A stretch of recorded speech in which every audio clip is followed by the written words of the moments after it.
Heç silindir qrafik görmüsünüz. Bugün sizə Excel-də məlumatlarınızı daha da vizual şəkildə göstərməyi öyrədəcəm. Əvvəlcə məlumatlarımızın hamısını seçirik. Bundan sonra Insert menüsünə daxil olub bu hissədən bu gördüyünüz 3D qrafiki seçirsiniz. Sonra bu hissəyə 2 dəfə klikləyirsiniz və sağ tərəfdə açılan hissədə əvvəlcə bura keçid eləyərək onu silindir qrafikinə çevirirsiniz. Bu gördüyünüz yuxarıdakı hissəni və onun aşağısındakı hissəni 100%-ə dəyişdirirsiniz.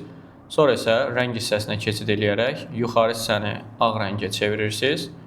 Transparency-nı 60% edirəm və aşağı hissədə olan yeri isə buradan daxil olaraq qırmızı rəngə çevirirəm. Əgər istəsəz, buradakı olan chart title-ı da yığışdıra bilərsiniz. Hansı ki, artıq bu gördüyünüz qrafik sizin üçün məlumatları daha vizual şəkildə görməyə kömək olacaq. Videolarımızı bəyənməyi və kanalımıza abunə olmağı unutmayın. Təşəkkürlər.